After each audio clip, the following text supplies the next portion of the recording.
Alrighty, so first thing is first, we're going to go through mass spec because that's like the first part of chapter 9.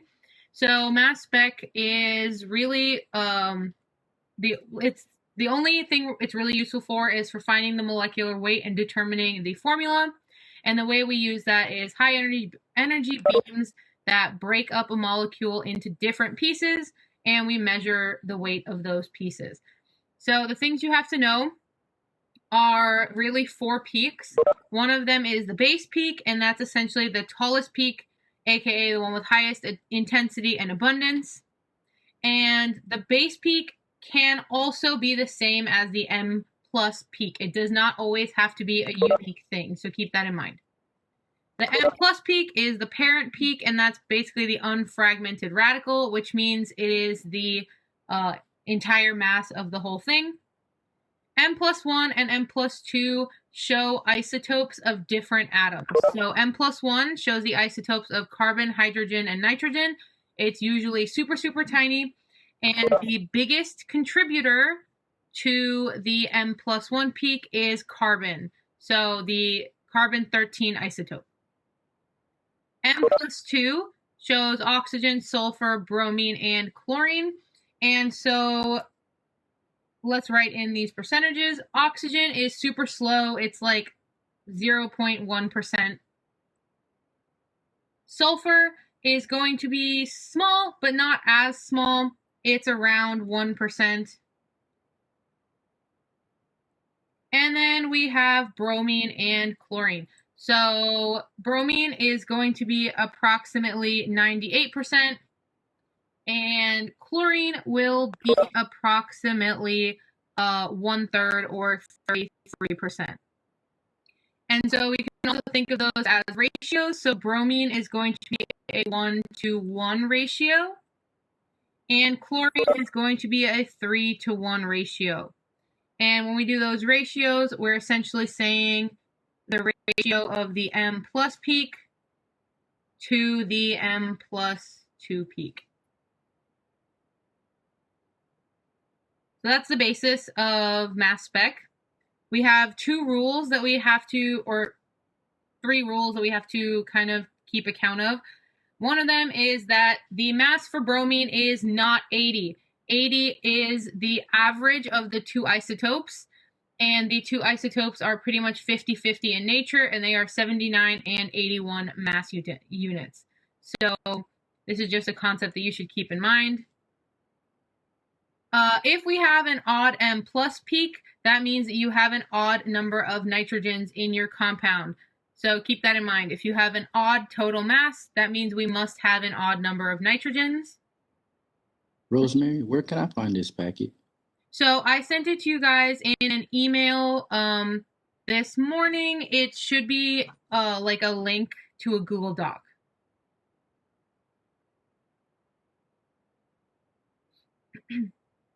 And if you tried to access it and you couldn't, there was a problem with it when I first posted it. Try again. It should be available now. So the last rule for mass spec is OH can be lost as a hydroxyl radical or water. And so all that means is we can either lose it as OH, and that would mean it is a -17 peak, or we could lose it as H2O, which would be a -18 peak. So if you see a question that asks you, like, what does a -18 peak correlate to? And the answer is a loss of water or a loss of an OH. So that's pretty much it for mass spec. I'm going to zoom out so you can see the whole page and screenshot or do whatever you'd like.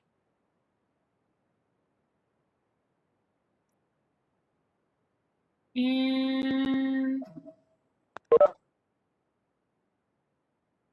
so so what -17 and -18 mean is that you will have an extra peak -17 from the M plus peak. So it's not the height or anything. It just means that there will be an extra peak 17 spaces to the left of the M plus peak. Okay, so now on to NMR. Essentially, NMR is you apply a magnetic field and you measure the absorption of radio frequency, and that is telling us the carbon-hydrogen framework.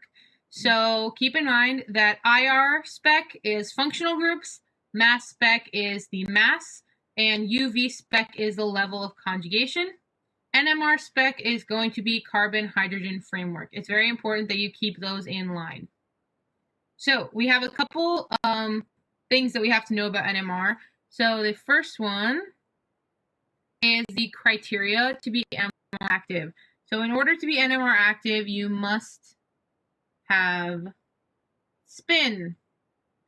And in order to have spin, you must have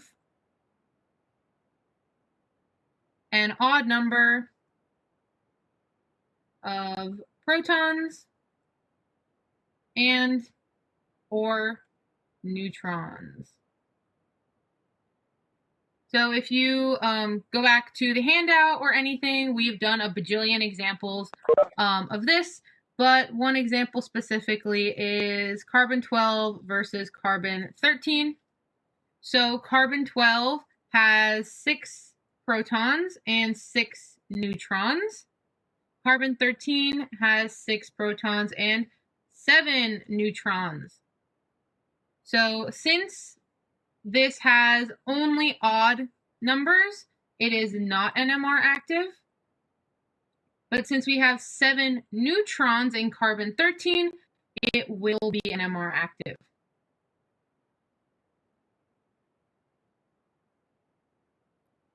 So that's pretty much how we decide whether something can be NMR active or not. The solvent that we use for NMR is essentially going to be any deuterated solvent. And the one that we use most often is CdCl3. And the reason we do this is because deuterated solvents do not interfere with hydrogen on the hydrogen NMR. And someone asked, will a filled out version of this review handout be sent out? So kind of, sort of, but I'll go over that in the end. So yeah, I don't want to talk about it right now, but I will be sending out a cheat sheet of sorts. So not exactly this handout, but something sort of similar.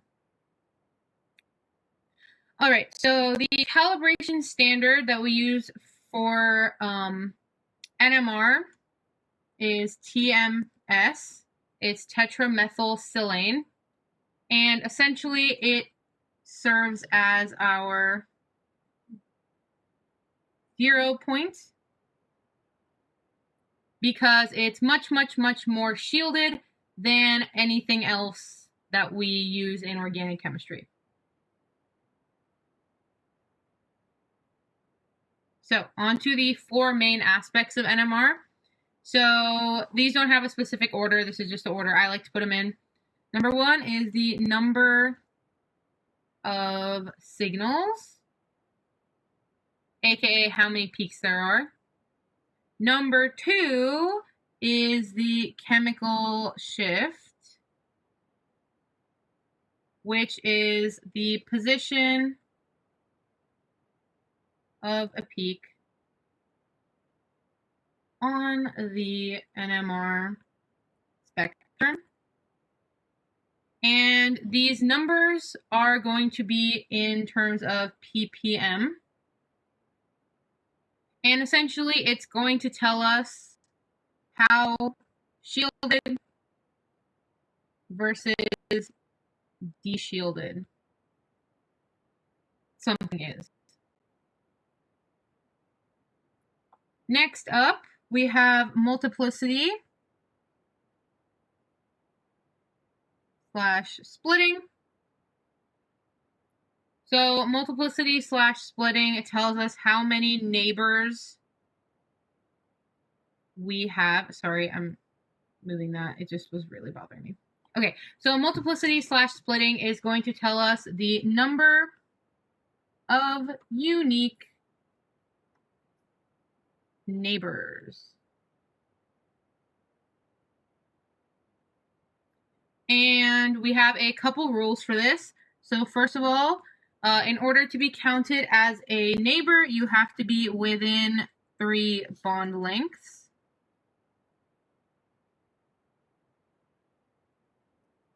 In addition, we are not splitting through a heteroatom.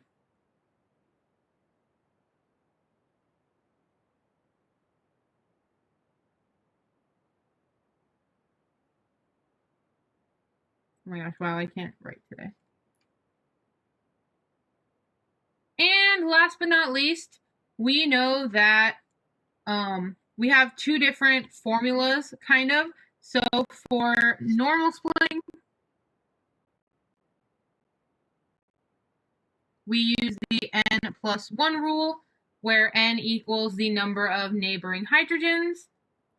And for complex splitting, we use n+1 times n+1. So we'll go over that in a minute, but I just want you guys to have that. Last but not least, number 4 is going to be the integration, which just tells us how many hydrogens per signal. So it's just telling us how many hydrogens are represented by each signal. And I'm going to zoom out so you guys are able to see the whole thing. And while I give you guys a moment to screenshot that or whatever, I'm sending the attendance link one more time because I know a bunch of new people joined. So please fill that out when you get a chance.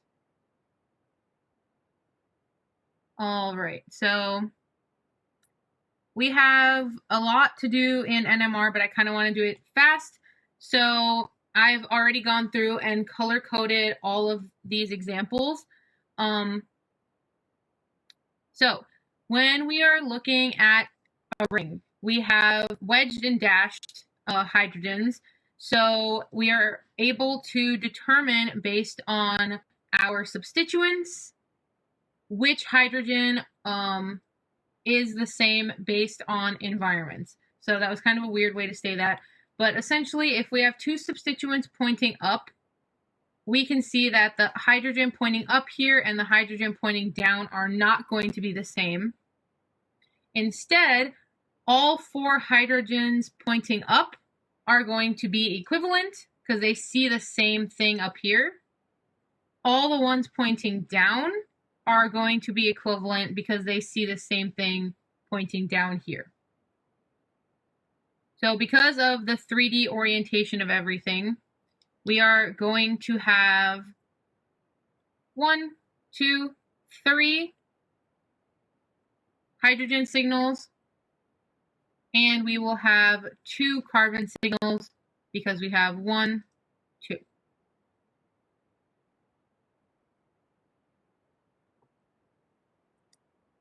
The one right next door to it is the same thing, but trans. So one is pointing up and one is pointing down. Hold on. I made a mistake. I meant to say 4. I wrote 3. So we have 1 hydrogen up here, 2, 3, 4. My mistake. So if we had the same thing but trans, now we have a new level of symmetry. So this group is pointing up, and this group is pointing down. That means we get a crisscross pattern where the hydrogen pointing up here sees the OH, and the hydrogen pointing down here sees the OH. So we still get the same answer. We have 4 different hydrogen signals and 2 different carbon signals, but I want you guys to pay attention to the kind of crisscross pattern that we get with the hydrogens.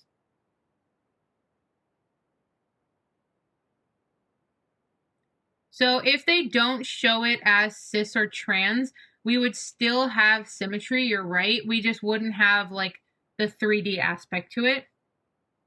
So if we're talking about symmetry, we would cut this in half this way and this way. So we make like 4 different quadrants. That's why all 4 of these carbons are equal.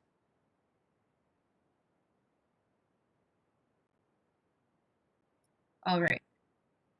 Let's finish this row and then I'll open up to other questions. So let's say we have something kind of complicated like this, right? Well, the first thing we always do is look at symmetry. So I've already drawn the line of symmetry right down the middle. And so we know everything on this side is equivalent to everything on this side. What you have to keep in mind is this double bond. So when you have a double bond, you can have diastereotopic signals. And we'll go over what exactly that is in a second. But up here on this carbon, we have 2 unique groups. And over here, we have 2 hydrogens, which means that we will have 2 completely different signals, aka they will be diastereotopic. So if we go in and count, we have 1, 2, 3, and I don't know why I didn't draw these hydrogens in, but 4 hydrogen signals. And we will only have 1, 2, 3, 4 carbon signals.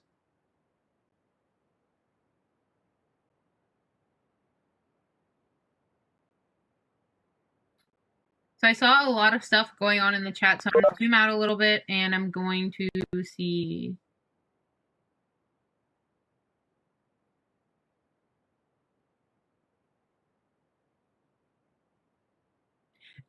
So yeah, only really care about 3D drawings, like the 3D environments and stuff, if they specify wedges and dashes. So if it was flat, you wouldn't have to go to this level of like detail because you would get the same answer either way.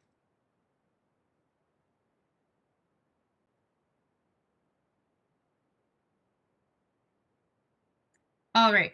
So the other ones that we need to look at in 3D is the cyclopentane and the cyclobutane.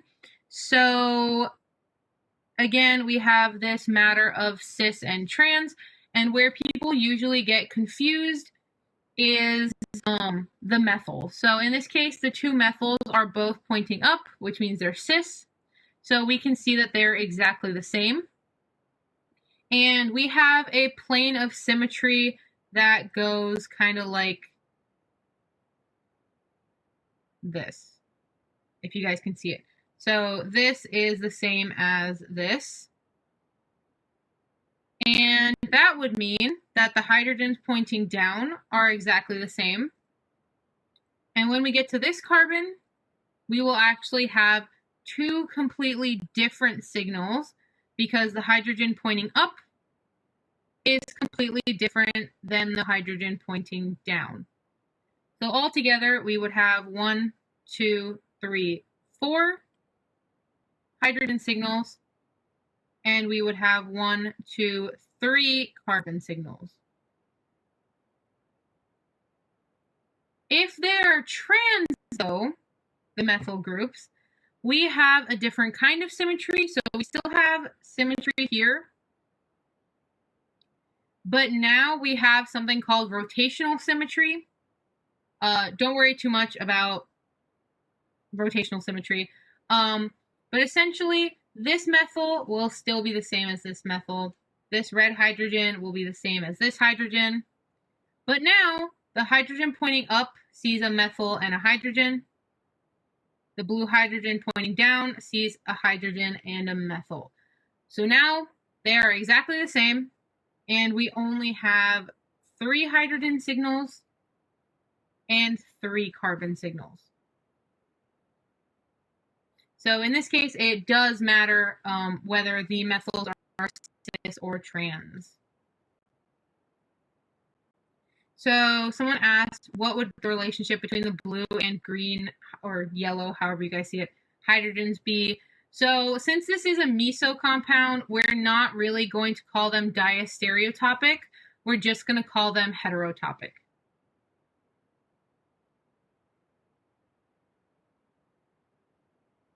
You're very welcome. All right. So for the cyclobutanes, we have the same concept as we did in the example with the OHs that were cis and trans. In this case, the two methyls are both pointing up, which means the two hydrogens pointing up see the same environment, and the two hydrogens on the bottom see a completely different environment. So in the cis case, we have 1, 2, 3, 4 hydrogen signals, and we have 1, 2, 3 carbon signals. In the case of the trans product, again, it's going to have rotational symmetry. So this methyl will be the same as this methyl. This hydrogen will be the same as this hydrogen. But now, these two blue hydrogens, even though they're pointing opposite directions, are going to be the same. And these two green hydrogens, even though they are pointing opposite directions, are going to be the same. So we get the same answer of 4 and 3 signals, but we have a crisscross effect going on because of our three-dimensional setup. So I'm going to zoom out so you guys can look at it for a second.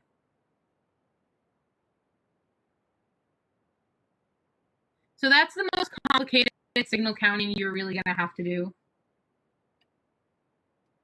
because usually people have issues with seeing in 3D. Next up, we have relationship of signals.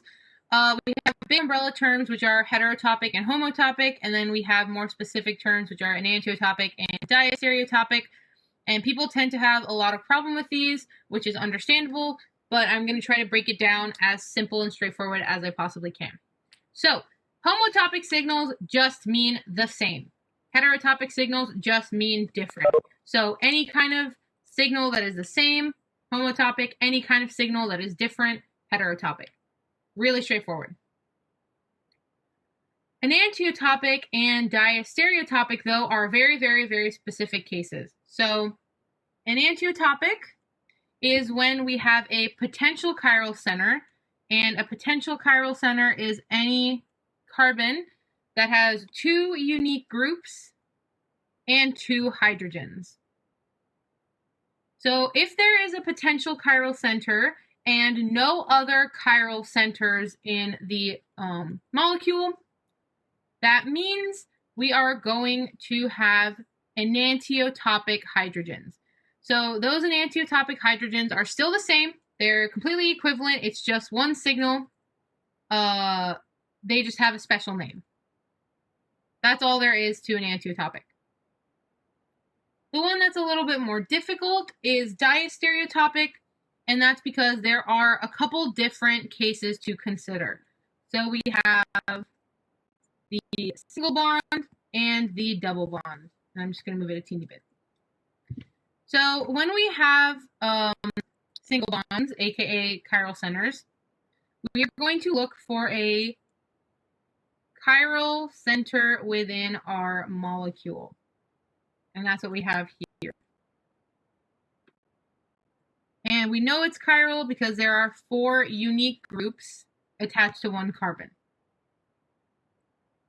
Now, somewhere else on the molecule, we have a potential chiral center. So I'm going to designate that with a P again.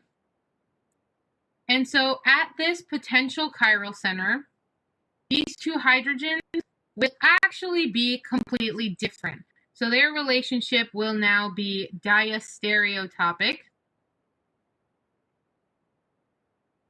They will be 2 different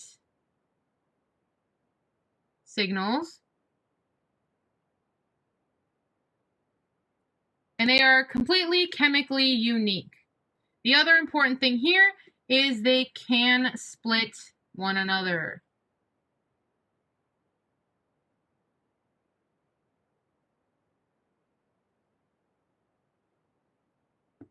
For the double bond, it's a little bit, it's very specific. So when you get a double bond, cut it in half like this. One of the carbons has to have two different groups. So it doesn't matter what those groups are as long as they are different from one another, aka they are not symmetrical. On the other carbon, we have to have two hydrogens. So the two hydrogens that are on the same carbon will then be considered diastereotopic.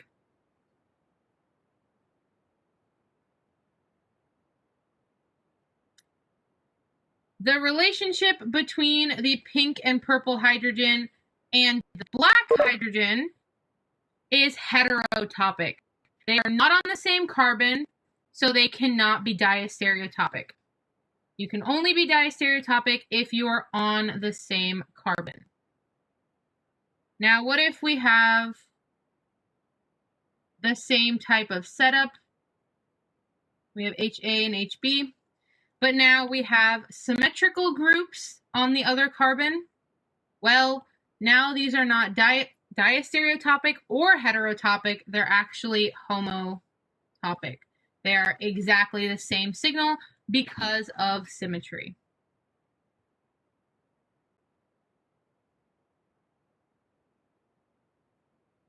I know that was a lot, so I'm going to zoom out and give you guys like a break for a second and see if you have any questions on this.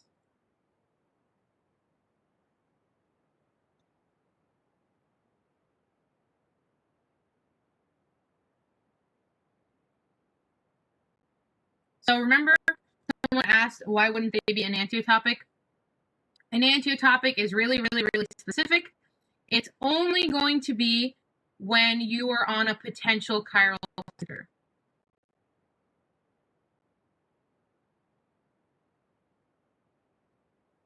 And yes, I can zoom out a little bit more, but we haven't done the bottom part yet. Yeah.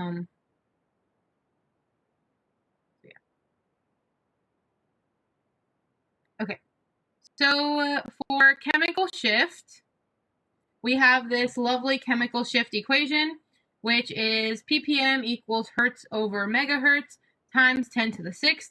And I am telling you right now, do not multiply anything by 10 to the 6th. You will be wrong. 10 to the 6th is only here to balance out the decimal places. So to make hertz and megahertz equal, right? So when you do the calculation, you don't consider that.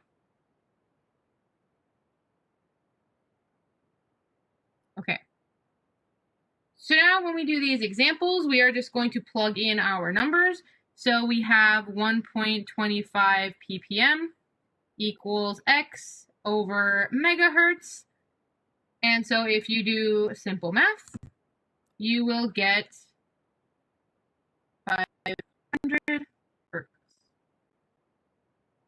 And that will be your answer. Example number 2 shows the same concept, but slightly different setup. So now we are looking for ppm. We have 1307 hertz over 180 megahertz. And so if we divide that, we will get 7.26 ppm approximately. So that will be our answer. So I'll zoom out once more so you guys can see the whole page. So the chemical shift equation, know it, but you're only really going to have one question on it.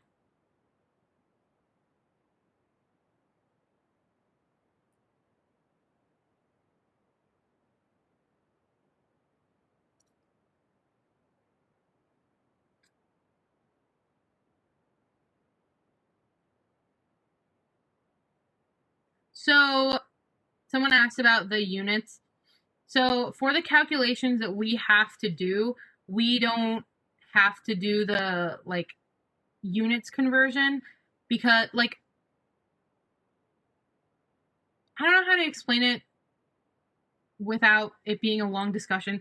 Just know that in the numbers he gives you, it's enough, like, it's equal enough that you don't have to do times 10 to the 6th. You don't have to worry about it. Yeah. Alrighty, so now we have our chemical shift regions. And so when we talk about chemical shift regions, I want you guys to keep in mind that the HNMR and CNMR regions are different. So we're going to go through them super quick. So for hydrogen NMR,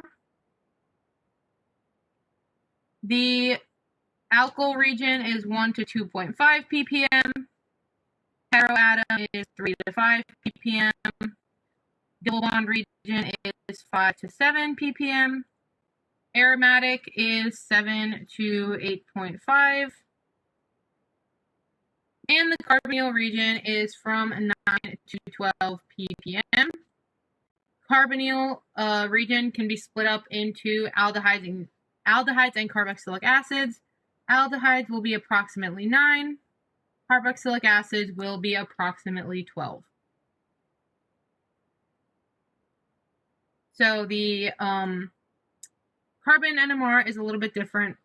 We will have 10 to 45 ppm as our alkyl region, 50 to 70 for heteroatom. Double bond is 90 to 120. Aromatic is 120 to 150. And the carbonyl region is from 170 to 220. And so here it's a little bit different, because now instead of just having aldehydes and carboxylic acids, we also have ketones. And so remember, we are talking about the carbon in the middle here. And when we compare aldehydes, carboxylic acids, and esters, we can actually see that now the carboxylic acid is the most shielded. So that's going to be approximately 170. Then we have approximately 190 for our ketones. And then we have approximately 220 for our aldehydes.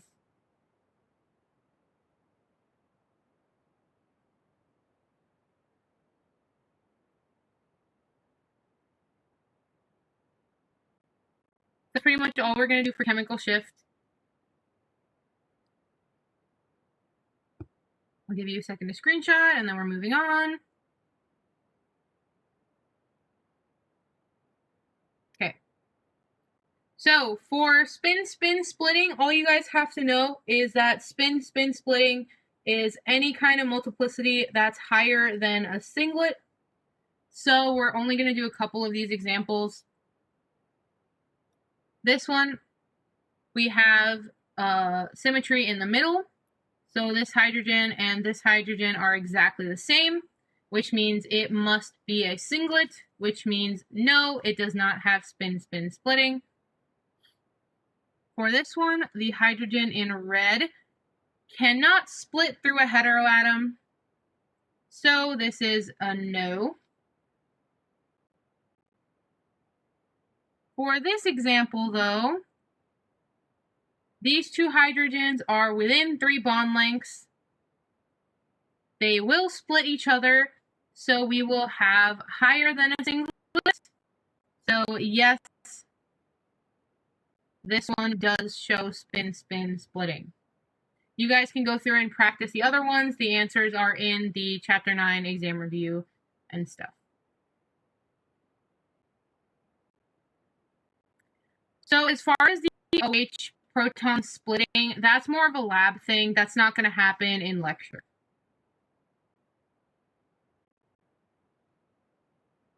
Alrighty. So we are going to talk about normal and complex splitting. So normal splitting. Someone have a question?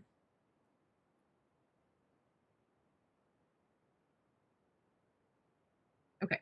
So For normal splitting, we are going to use the n+1 rule. So the red hydrogens are going to have 3 neighbors here and 2 neighbors here. So we have 3 plus 2 plus 1 equals 6, which is a sextet, or we can also call it a multiplet.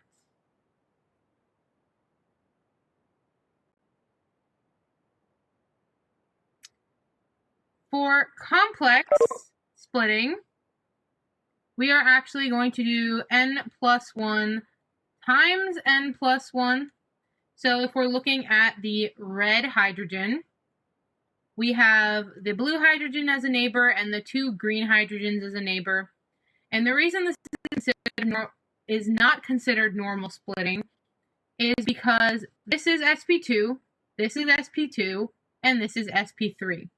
So these J values are no longer equivalent. If you don't know what a J value is, go back to chapter 9 and watch the videos on that. We're mostly just going to talk about the math here.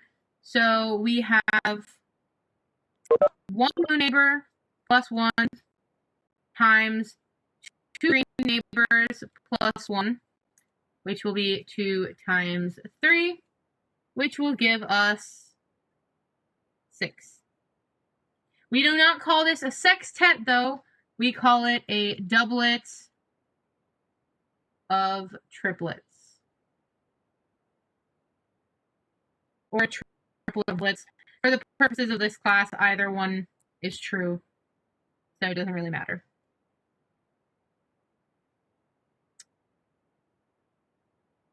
So, as I said, we're not going to do J values right now because I sent you guys like a cheat sheet with that.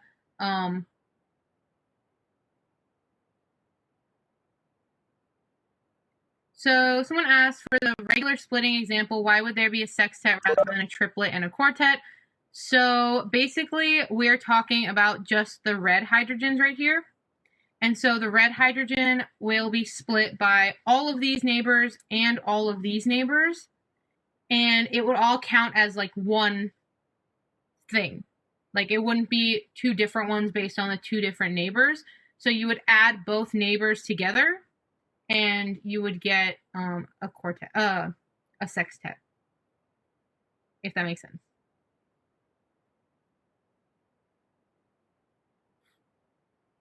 Another example of complex splitting is this theoretical one. And basically, when he says, theoretically, how many peaks would you see if JAB did not equal JBC? All he wants is for you to do complex splitting, even though you don't really have a reason to. So if we draw this out, we have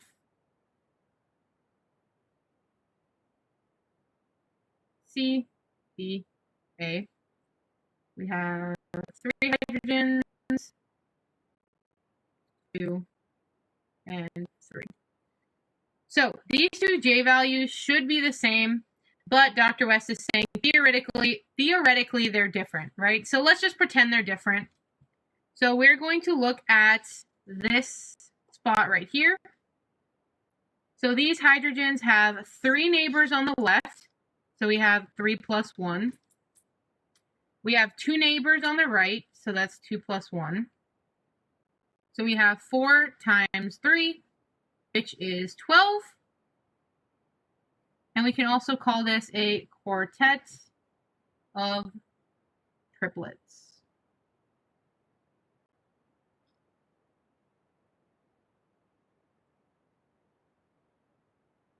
So I will zoom out so you can see all 3 of these examples.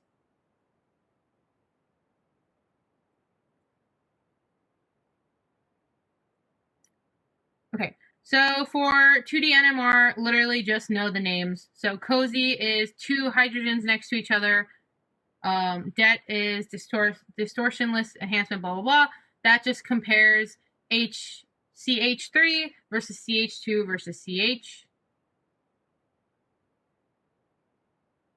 Okay, people are saying go back for a second. And And so people are asking why it's... Oh, that's my bad. This was supposed to be a carbon, not a hydrogen.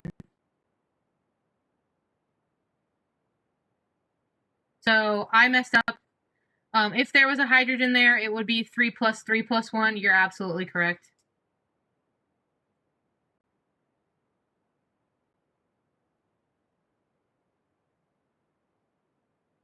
So you guys can, here you go, screenshot, do whatever you'd like.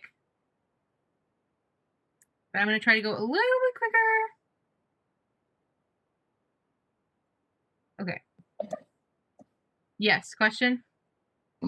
Did you skip something? Yeah, I skipped J values because we've answered it before and it'll be on the cheat sheet, so I'm not going to cover it right now. But what about go up a little bit, please? You can go up, please. What about up a little bit more? Yeah, you skipped that. You skipped that too? Yeah, I said I was skipping some things purposely because we've covered it in past reviews and I want to get through as much as I can today. Okay. So yeah, all of this stuff was already covered in the chapter 9 videos on the channel. So you guys can go back and watch those as well. And someone had asked, would it be different if you said triplet of quartet versus quartet of triplet? For the purposes of this class, exactly the same thing, no difference, it's fine. And yes, so the double bond would be a sign that you would do complex splitting, exactly. Okay, so chapter 11, when we talk about physical properties, we're going to talk about boiling point and acidity. So we know that alcohols have a higher boiling point than ethers. That's because of hydrogen bonding. And we also know that the more branching you have, the lower the boiling point. So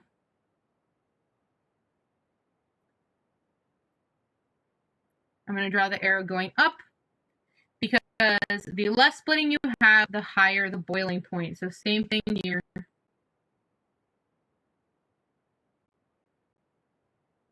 And the reason is because the less branching you have, the more tightly they can stack, the more energy it takes to break them apart. For acidity, we talk about acidity pretty much all throughout the semester, but the basics of acidity are, excuse me, so if you have an alcohol and it becomes deprotonated and is in the conjugate base form, we call that the alkoxide. Please remember that. We also know that when we're talking about order of acidity, think back to cardio from Orgo 1. We know that this triple bond is going to be less acidic than an OH, which is going to be less acidic than something that has a bunch of resonance. So the phenol and the carboxylic acid both have a lot of resonance, but the reason the carboxylic acid is the most acidic is because the resonance here is stabilized by 2 oxygens, which is better than just 1 oxygen. So for that reason, D is the most acidic, followed by B, followed by A, followed by C. And then for the last one on this page, when we're talking about strength of acids and bases, we're talking about electronegativity. That's electronegativity for the most part. And so we know that oxygen is more electronegative than nitrogen, which makes it a stronger acid and a weaker base. So OH is going to be a stronger acid than NH.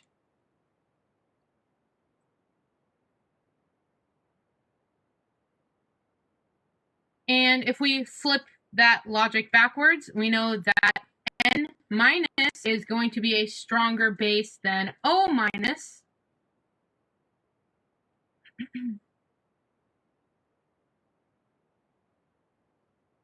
And again, to reiterate, that is because of electronegativity. So let me zoom out so you guys can see it.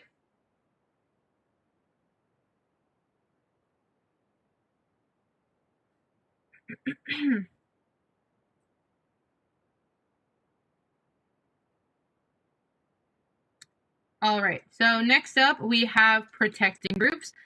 So the main protecting groups we talked about were PBr3 and mesylate/tosylate. So we know that PBr3 is going to, in this first step, flip the stereochemistry, and it's essentially going from an OH to a Br. Next, we have NaOH, and that is going to be during via an SN2 mechanism. It's going to go back to the alcohol. So if we do SN2, we have to flip the stereochemistry one more time. So overall, the stereochemistry is the same.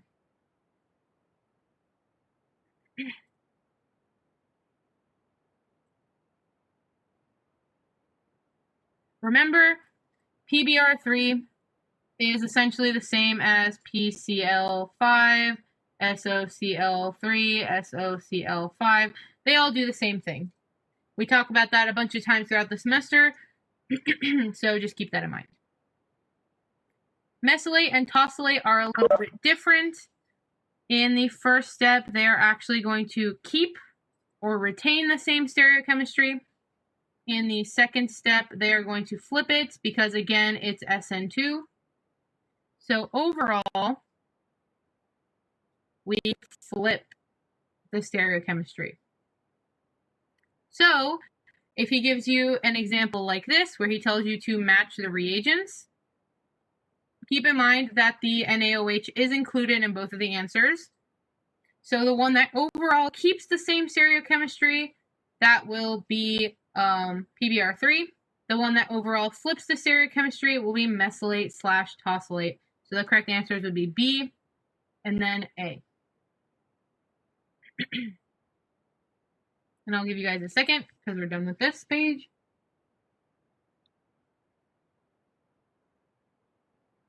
And A right there is the written version of mesylate or the written version of tosylate? Right there, the A. A is showing you mesylate.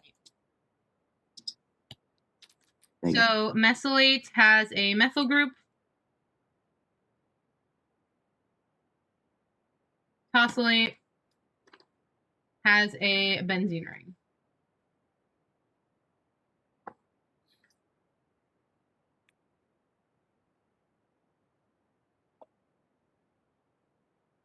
Okay.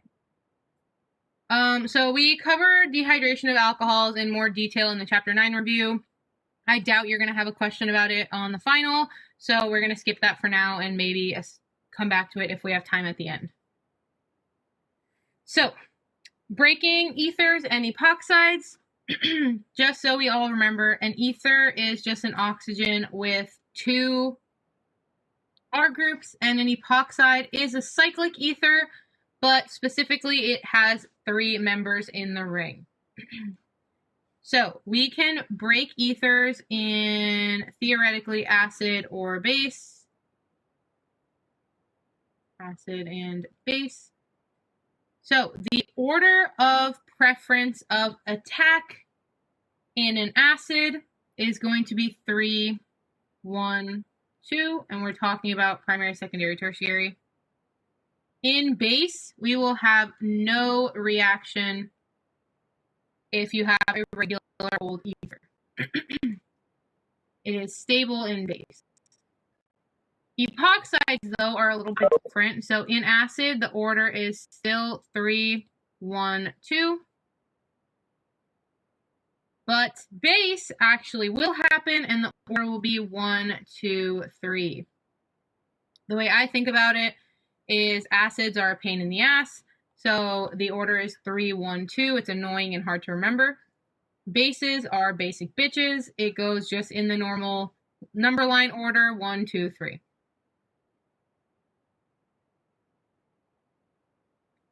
Okay, so when we talk about making ethers, we have the Williamson ether synthesis and the intramolecular Williamson ether.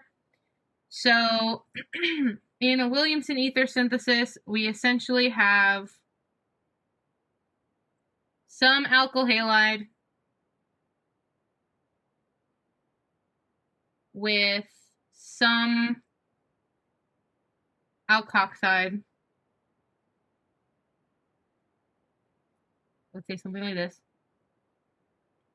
And we're going to do an SN2-like mechanism, and we are going to make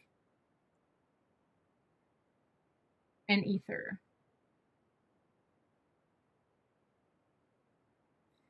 Okay, so for the intramolecular version, we're going to have a molecule that has both an OH and a halogen on the same chain. And we're just going to use NaOH to act like a base. And we are going to end up with an epoxide. I want you to keep in mind, though, the intramolecular Williamson ether synthesis doesn't always make epoxides. It can make any kind of cyclic ether.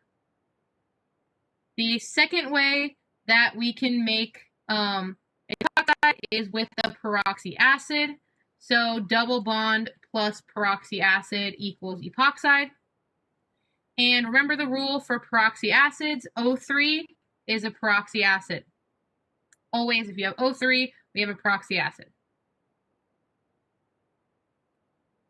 For crown ethers, these are like free money points on the exam. So the way we name ethers is number of members,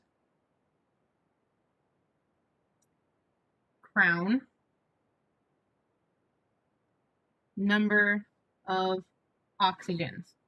And so what I mean by that is all the members of the ring, crown, number of oxygens. And so the really easy way to do this is count the number of oxygens and multiply by 3. So in this first example, we have 4 oxygens times 3 equals 12 crown. And then we have 4 oxygens.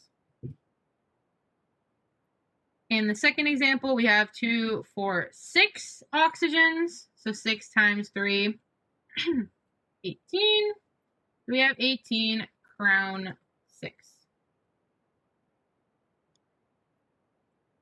You can also put ether at the end, but on the exam, Darwest usually cuts that out. So that's what I did for you guys. And I'm going to zoom out so you guys can see the whole page. I know we're going kind of fast, but I want to get through everything. So any questions on this page?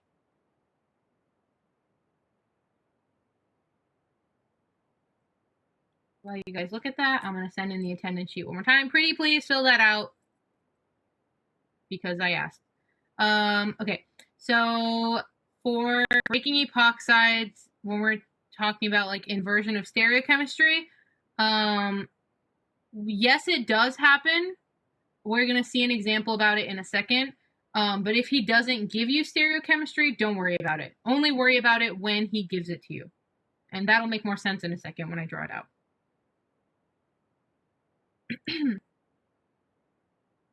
So, as we talked about, Williamson ether synthesis looks like this.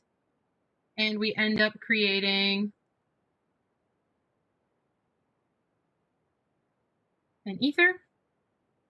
Intramolecular Williamson ether synthesis looks like so. And I brought this example in to show you that these methyl groups are pointing in opposite directions, which means we're going to have a trans group here.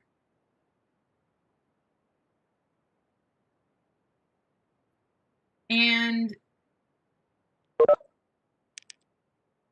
okay, so yeah, bromine is essentially a leaving group, and stereochemistry won't be affected by acid or base. It'll be the same in both. Okay. The other thing we talked about is proxy acid, and so again, since we had a trans double bond, we will make a trans epoxide. So someone's unmuted. Do you have a question?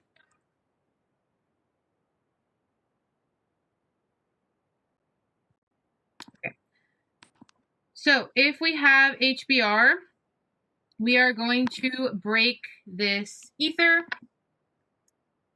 And sorry, I'm getting distracted by the clicking, so I'm going to mute the person that's unmuted. If you need to say something later, I'll unmute you. Okay, so we have on this side of the epoxide a secondary carbon, and on the other side we have a primary carbon. And when we have HBr, that is an acid. So our preferential order of attack goes 3, 1, 2. So just remember that. The first step of this reaction will be to protonate by stealing that hydrogen.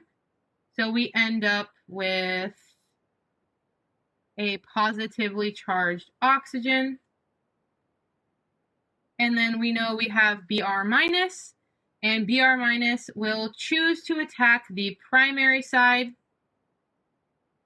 which means the ring will break open here and go that way.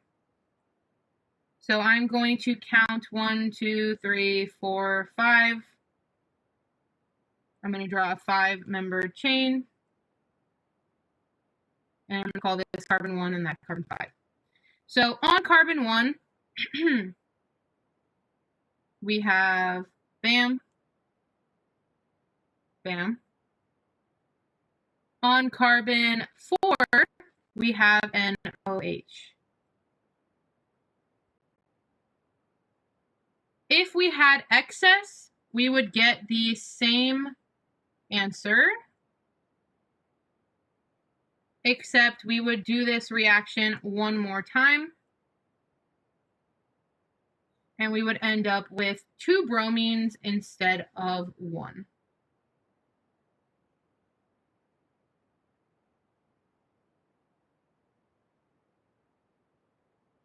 So there are still 6 carbons. I just wanted to show you guys, I just started counting here just because it made sense to me.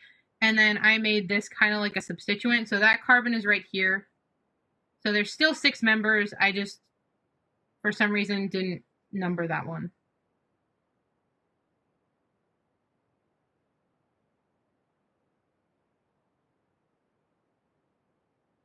I hope that makes sense. Okay. So when we break open the epoxides, I'm only going to do 2 of these 3 just because these 2 are exactly the same. So if he gives you stereochemistry, you obviously want to keep that in mind. So on one side we have a tertiary, and on one side we have a primary carbon, and H plus means acid. So we have 3, 1, 2. And we know that in the first step, we are going to steal that hydrogen, right? And we get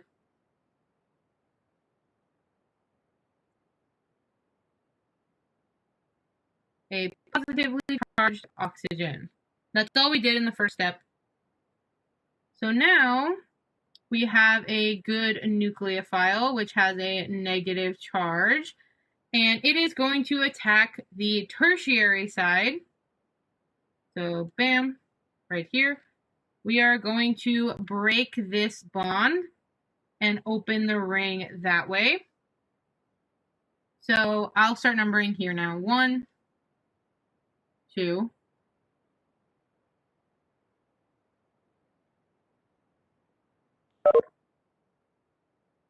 This ring stays the same, nothing changes.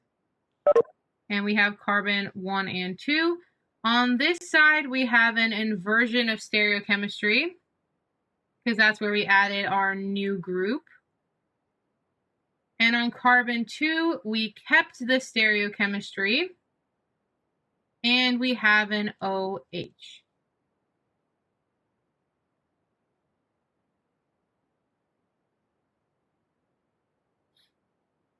If we have the same thing, but in a base catalyzed solution, base catalyst is going to go 1, 2, 3.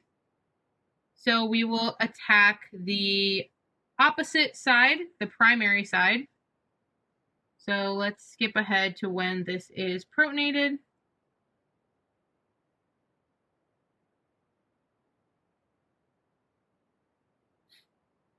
And then we have our nucleophile. And remember, we're attacking the primary side now. So we're going to break this bond, open up this way. So we get, I'm sorry this keeps popping up, by the way.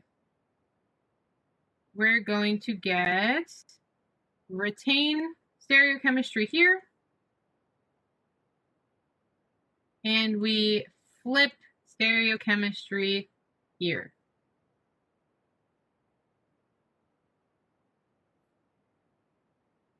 So we get the same kind of reaction happening, but we get opposite answers because we are attacking the opposite side of the epoxide. Any questions on this page?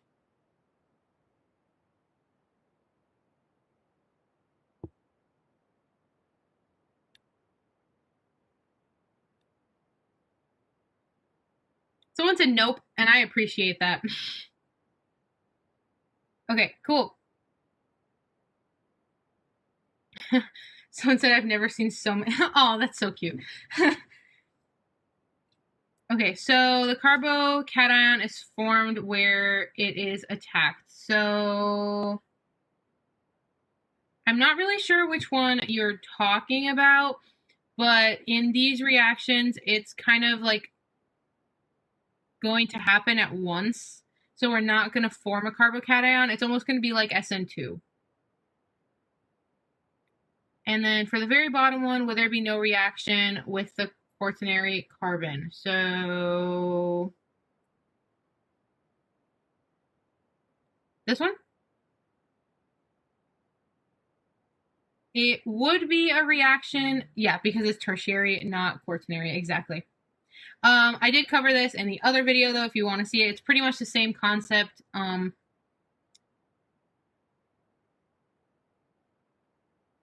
yes, okay. So, oxidation and reduction. They are pretty much opposite sides to the same coin. So, in an oxidation, you want to make more bonds to the oxygen. In the reduction, you want to make more bonds to the hydrogen. And yes, the definition of oxidation and reduction is technically different, but for the purposes of this class, I want you to think about it that way. So oxidation, more oxygens; reduction, more hydrogens.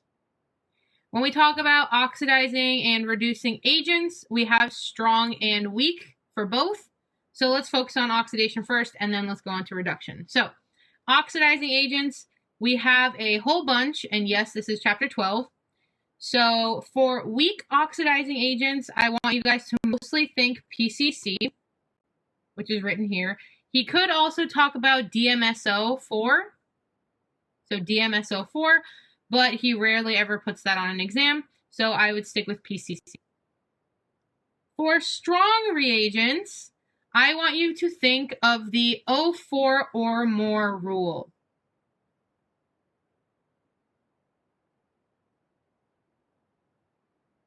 So if you have 4 or more oxygens, it's going to be a strong oxidizing reagent. So anytime on the exam, if you see 4 or more oxygens, I want the first thought in your head to be, this is probably an oxidation reaction.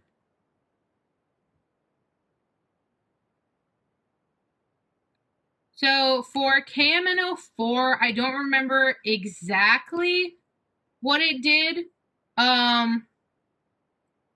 but I don't know if it was one of the strong oxidizing agents. I don't think it was. But KMNO4 probably won't be on this exam. Most likely it won't. Also, sorry if I'm kind of short with you guys or like anything.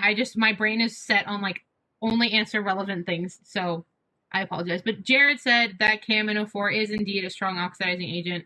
I still don't think you will be asked on this exam, but thank you, Jared. Okay.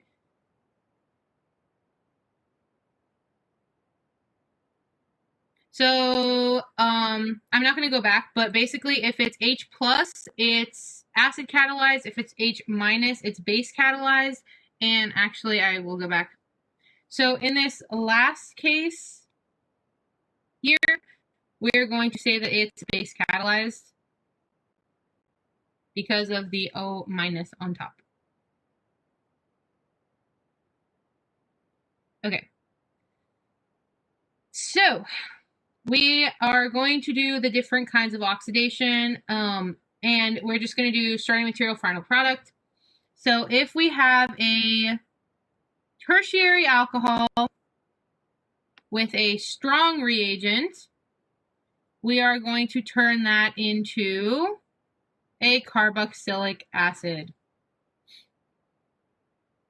If we have a primary OH with a weak reagent, like PCC, we are going to turn it into an aldehyde. If we have a secondary, a secondary OH with a strong reducing agent, it will be a ketone. If you have a secondary OH with a weak reagent, it's still going to be a ketone. And if he tells you to oxidize a tertiary alcohol, the answer is no reaction. It's a trick question. So we can only oxidize in this class primary and secondary alcohols. So the flip side is reduction. So reduction, we are going from the alcohol to the carbonyl. I lied. We're going from the carbonyl to the alcohol. I don't know why I did the arrows like this. I apologize. So for reduction, we are essentially adding more hydrogen. So we are breaking the double bond to the oxygen. And for our reducing agents, we really only have two. So we have NABH4 and LiAlH4. NABH4 is weak and LiAlH4 is strong. The way I think about it makes no sense, but sometimes it sticks. So A is stronger than B because it comes first in the alphabet. So LiAlH4 is stronger than NABH4 because it comes first in the alphabet. We then have DIBA, and DIBA only reduces esters and carboxylic acids, and it stops at the aldehyde. So I'll show you an example of that in a second. So if we start with an aldehyde and we use either of these reagents, we will get, or I lied to you. If we start with a ketone, we can use either of these reagents, and we will end up adding one hydrogen, and we will get a secondary OH. If we use an aldehyde, we can use either of these reagents, and we will get a primary OH.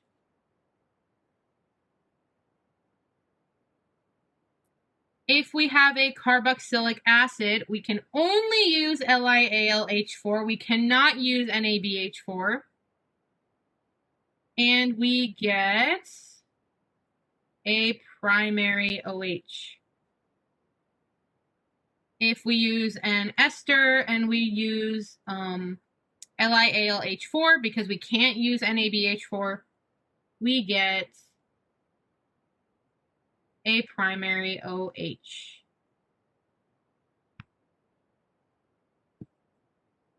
Last but not least, I'm going to draw these in because for some reason I didn't include them.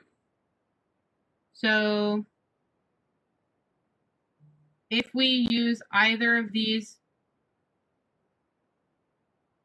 with DIBA instead of LiAlH4,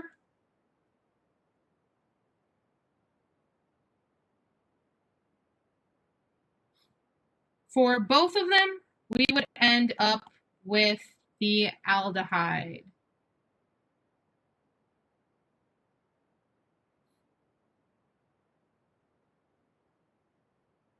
So here, let me just zoom out.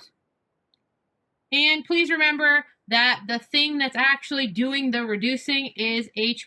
So H- is the reducing species. He loves to ask questions on that.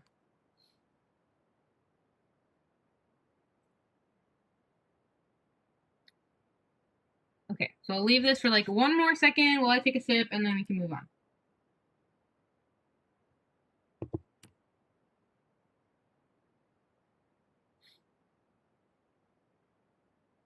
Okay. Chapter 13 is one of my favorite. Okay, wait, hold on.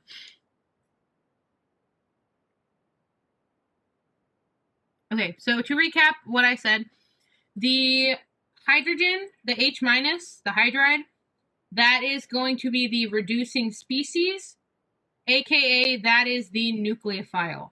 So that is going to attack the carbon and do the reduction. And someone said this is an off-topic question, but what was the activation step? So for these reactions, don't worry about like activation step, things like that.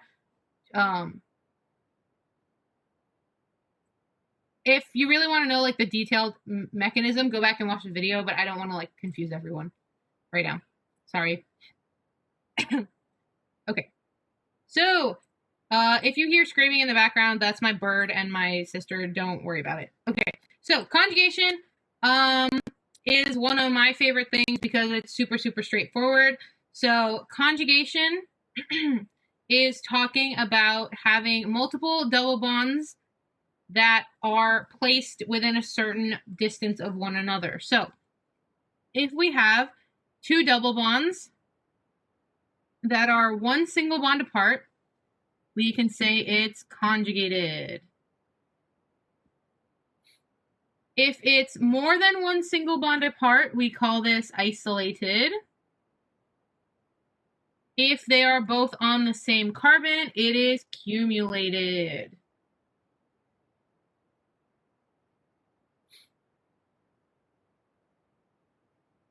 Conjugated is super, super, super stable.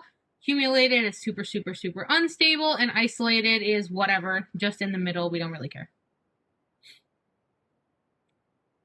When we talk about configuration and conformation, configuration talks about one single double bond in the middle, and it compares the two single bonds attached to it. So when the two double bonds are pointing opposite directions, we call this trans or E.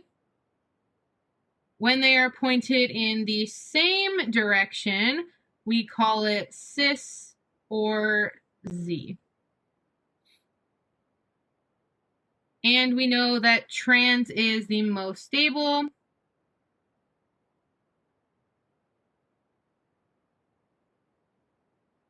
Because of sterics. Now, when we talk about conformation, we are comparing the two double bonds that have a single bond in the middle. So if the two double bonds are pointing opposite directions, we call it S-trans. And if the two double bonds are pointing in the same direction, we call it S-cis. And once again, we know that S-trans will be more stable than S-cis.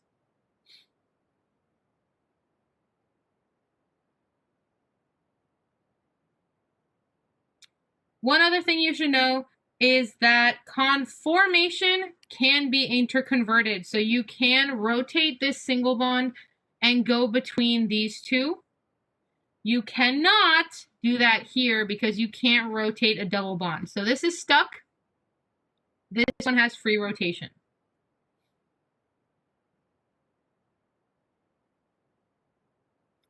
So I don't really want to go over this, like the whole thing right now, because there is a video of me doing the whole thing. I just want to go over the general idea. So when we're talking about double bonds, the more substituted it is, the more stable it is. So when we're talking about stability, the first thing we want to look at is how substituted the double bonds are. So, let's see.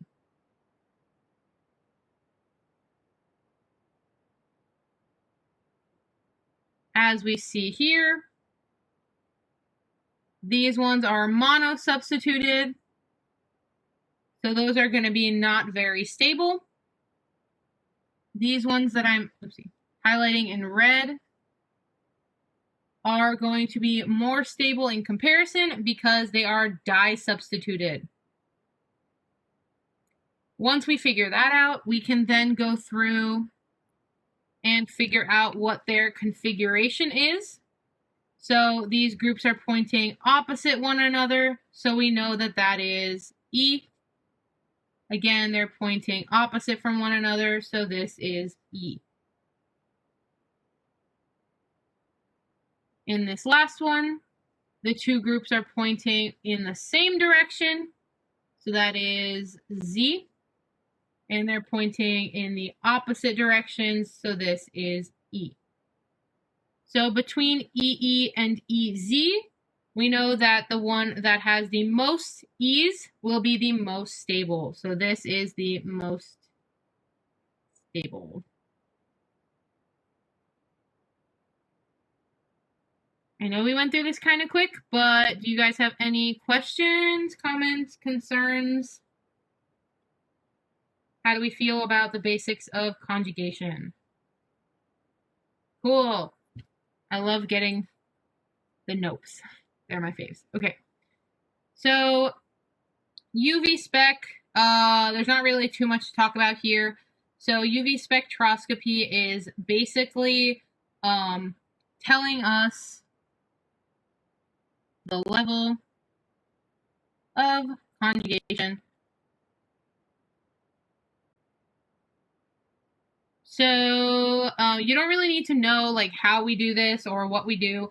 All you need to know is that we are absorbing light, and that is telling us how conjugated our molecule is. So remember, level of conjugation is referring to how many double bonds we have in conjugation. So the more double bonds we have, the more conjugated we are. And the more conjugated we are, the more stable we are. So essentially, the higher the level of conjugation,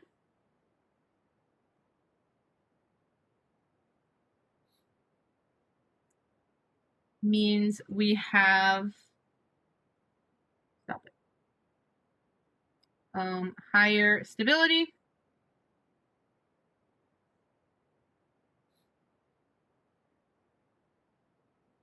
Which means we have a lower energy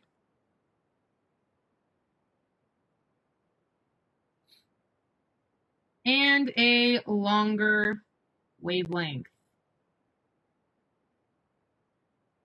That kind of got squished at the end. I apologize.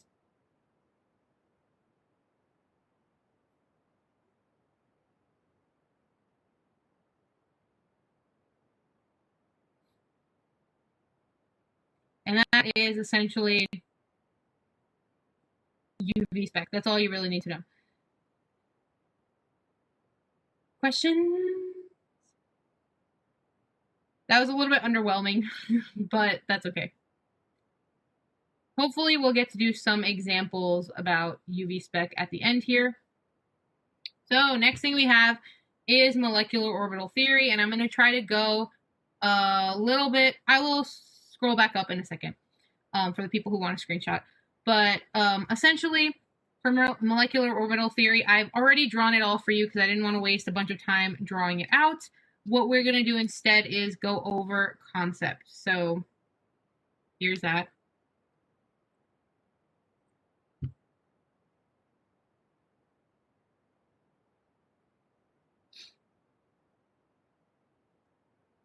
Okay. So one thing I want you guys to remember, when we're doing the molecular orbital theory here, we are kind of only caring about the double bonds that are in conjugation. So if I gave you 1,3 pentadiene and I added an extra carbon at the end, that is not going to change anything because we don't have any extra pi bonds. So don't get super confused. 1,3 butadiene and 1,3 pentadiene would give you the same exact answers. So in the ground state, we are going to have 4 pi electrons and 4 pi orbitals. The same is true in the excited state. We're going to have 2 bonding orbitals and 2 antibonding orbitals. The HOMO and the LUMO are special terms we give to the highest occupied molecular orbital and the lowest unoccupied molecular orbital. And those names are not going to change. So pi 2 in this case is the HOMO, pi 3 is the LUMO. And so even when we go into the excited state, pi 2 will still be the HOMO and pi 3 will still be the LUMO. The only thing that's going to change when we go from the ground to the excited state is going to be the placement of that last electron. So in 1,3 butadiene, when we jump from the ground to the excited state, we move 1 electron from pi 2 up to pi 3. And so now we have 1 electron in an antibonding orbital and 3 in bonding orbitals.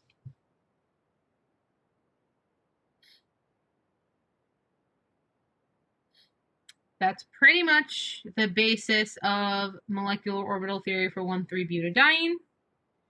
If we move on to the allylic cation, we know that it's going to be now 3 pi orbitals, or 3 molecular orbitals. And since it's the cation, it doesn't have any electrons in that orbital. It just has an empty space.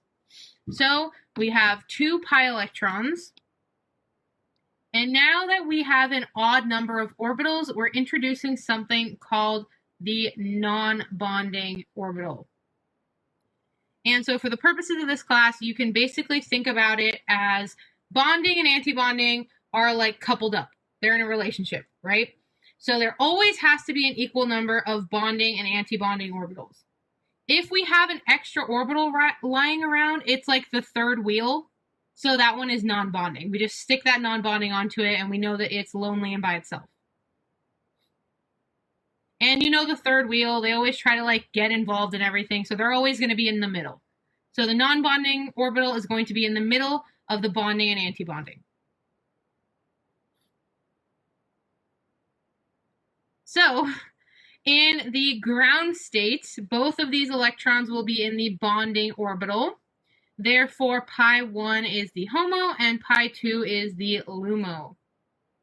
In the excited state, we're going to move 1 electron from pi 1 to pi 2. So we get 1 bonding electron and 1 non-bonding electron. Remember, the names HOMO and LUMO don't change. So they're still attached to the same one. Sorry, people are just really funny in the chats that they send me. Okay. Does the allylic cation make sense?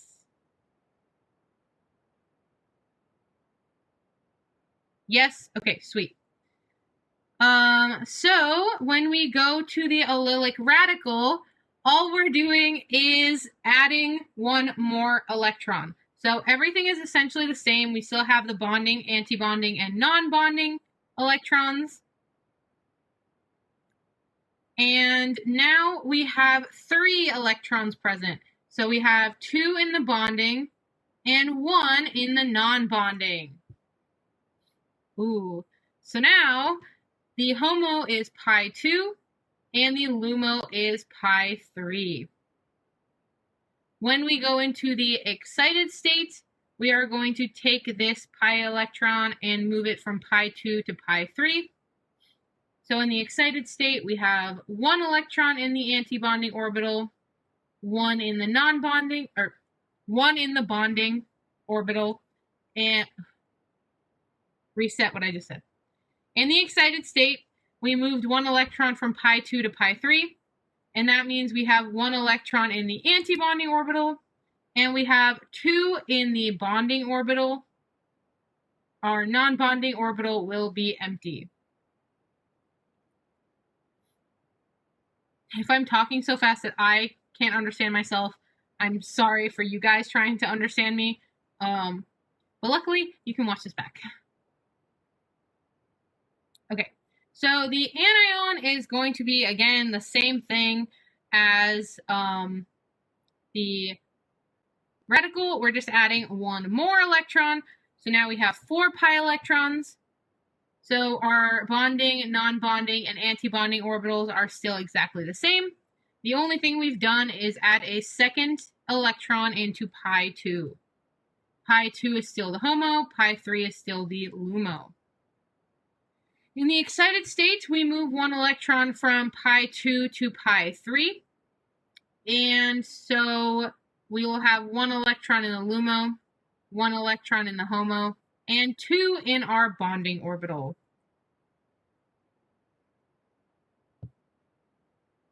Any questions, comments, or concerns on MO theory?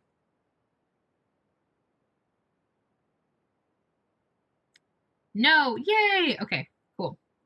I'll leave it up for 1 more second. Please screenshot, and then I'm going to move on, and I'm never going to come back. I'm just kidding, I would if you asked me to, but I prefer not to. We're almost done, guys. And then you guys can take a deep breath. All right. So 1, 2, 1, 4 additions. I filled out some of this stuff because I didn't want to be changing colors and everything. But let's go through it. So essentially 1, 2, 1, 4 additions. We've seen this a bajillion times, and I'm sorry we've seen this exact thing 100 million times. It's just the easiest way. So essentially, this is a reaction of a conjugated diene with HBr. And so the double bond is going to attack the hydrogen and give the electrons back to the bromine. And we're going to add the hydrogen to the least substituted side. And then we get a carbocation here. Can you guys see what just happened? But whatever. On to Diels-Alder. Now I can see your questions. By the way. Anywho. So, Diels-Alder is also one of those long reactions that have a lot going for it.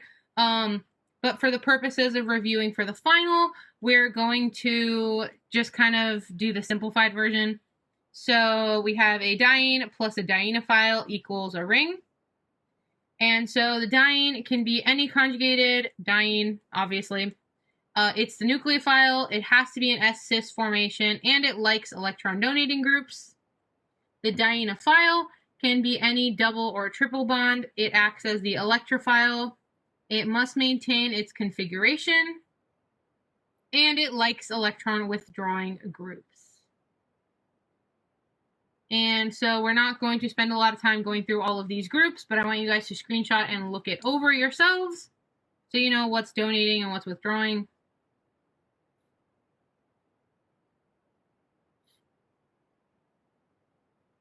And then we're going to do some examples. And practice problems, I really wanted to go over a bunch of practice problems, but I don't know what's going to happen. We have to check for time. And yes, you guys can screenshot. Here you go. Also, while you guys screenshot, I was like kind of dying at the chat, how everyone was like, I'm just going to fail Orgo now. I love how dramatic you guys are. Okay. So, some of the important reactions that I want you guys to know are, let's say, I give you a diene like this, right? You are able to rotate this and make it fit for whatever you want to do. The only time you cannot rotate is if this was a tert-butyl and this was a tert-butyl. So we can rotate that so it now looks like so. And let's just react it with a triple bond. So I want you guys to number the diene 1 through 4, and I want you to start up here, 2, 3, 4. Number 1 and 4 are going to be on the open side. So think about it like an alligator. It's chomping, right? Just like when we learned about greater than and less than signs. So we want it to be able to chomp the dienophile. So 1 on top, 4 on the bottom, and we're going to chomp. The dienophile is just going to be A and B. It doesn't matter which is which, though. For the purposes of this class, it doesn't matter. So we are essentially going to connect 1 to A. We are going to connect 4 to B. And since this is a concerted reaction, we're going to draw all the arrows at once. So we take this double bond, move it over. We're going to take this triple bond, move it over. And last but not least, we're going to take this double bond and move it over. So now we are going to make a 6-membered ring.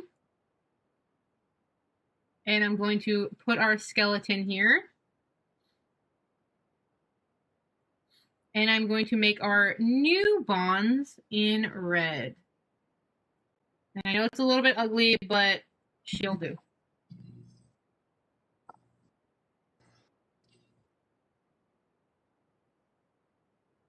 Basically, that is the most kind of simple version of this reaction. One of the more complicated, I guess we can call it, versions is, let's say we start with a 5-membered ring. And let's say we have this.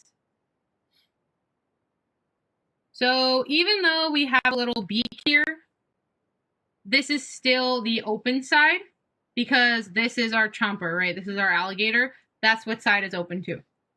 So we're going to count it 1, 2, 3, 4, A, B. And we connect 1 and A. We connect 4 and B. We do this. And our little beak is just going to pop up. And so when we draw this, we can do it in 2D and 3D, and I will do both for y'all. So the little beak becomes a bridgehead, and our 2 substituents are chilling over here.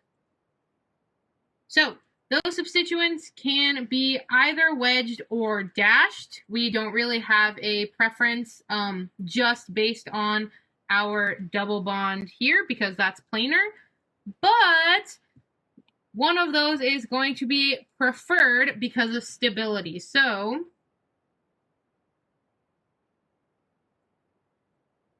we have our beak and our double bond. If we have our wedged product, or excuse me, if we have our dashed product, it's going to point downward. And we are going to make the endo product. The endo product is going to be favored almost every time because it's more favorable for this double bond to interact with these oxygens than for those oxygens to be pointing up. So we want this to be dashed.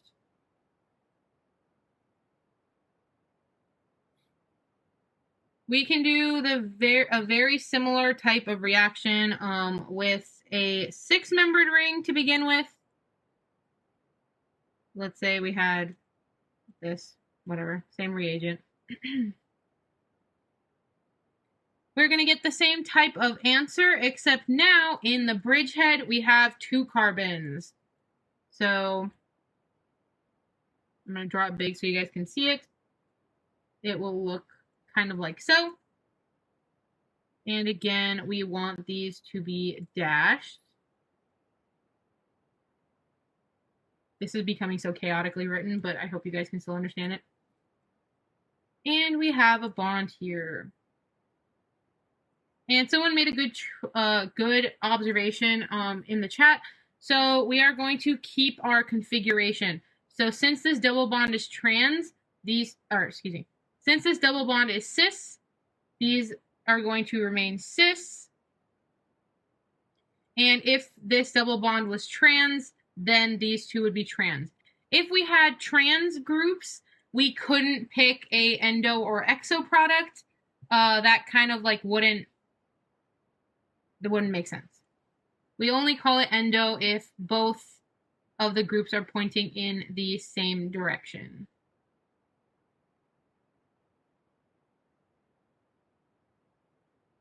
So, ta-da! I know this is kind of ugly, but this is what it looks like. I'm sorry. And someone said it looks like a jewel pod. I have no idea what a jewel pod looks like. Also, this is your thing. Don't smoke. That's bad. All right, so that's pretty much where we're going to end concept-wise. I will do one retro. I'm sorry. Yes. To interrupt you, Rosemary, you could just repeat, like, basically a little bit what endo, do you mean by endo? Yeah, that's cool. So basically, the endo and the exo product have to do with where our substituents are pointing. So if they are dashed, they're pointing downwards, aka towards this double bond, and so that means it's endo. If it was pointing up, it would be exo, but I only drew the endo product because it is the favorable product. So we like it better to be pointed down, which is endo, and we can only consider something endo or exo if it's cis. So if it's trans, we don't have an endo or exo product because we have one in each direction, you know. But when we're talking, sorry, I was just looking at the chat. So yes, cis can be either endo or exo, but if he asks you for the preferred product, you only want endo. We don't like the exo product, if that makes sense. And I have a question. Could you repeat when you said where you could rotate? Cause yes, thanks. Okay, so basically, when we're talking about what can and can't be a diene, so if you have a ring like this, I don't know why I did that. If we have a ring like this, they are cis, it's good to go. If we have something like this, we can rotate this to make it cis. If we have something like this, we can rotate to make it cis. The only time we will not be able to rotate a single bond is if we have a tert-butyl group present.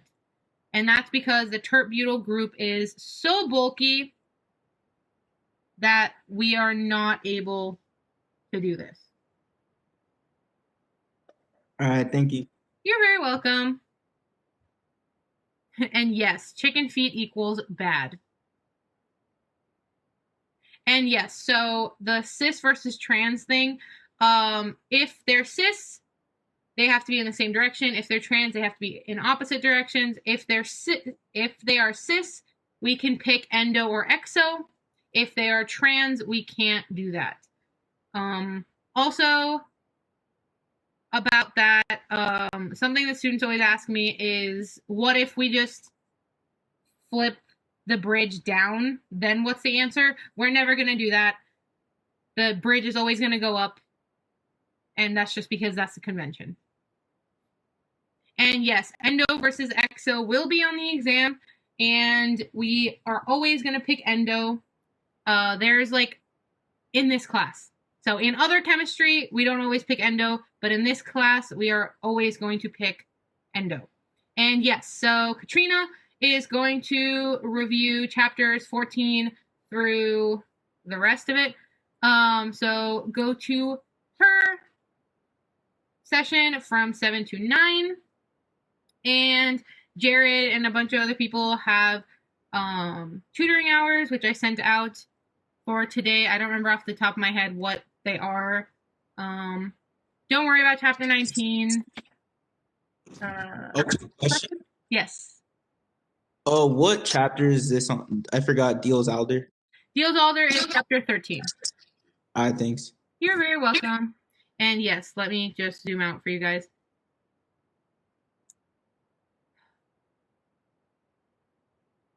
So how long do 2-hour recordings take to upload? So it should be up tonight. Or I won't say tonight. It should be up tomorrow morning. There was some issue with the recording, like it stopped at some point and then it went to my iPad. So I'm gonna try and like fix it and put it all in one thing. So I will email you guys once it's up, but yeah. Oh, you guys are too nice to me. It's gonna make me cry. But yes, this is goodbye. You guys are the best. I hope you guys have a really, really, really great exam week. I believe in you. You're gonna do awesome. You're gonna kill the exam. Bye!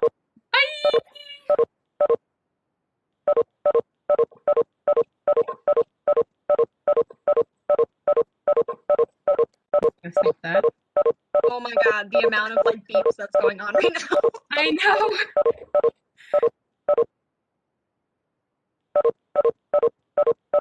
Rose, do you want me to record it on my computer and send it to you and then you post it on YouTube? Or I'm fine with it being on WebEx, but I know a lot of students complain about it. So. Yeah, so the only thing I was gonna wait, let me stop recording.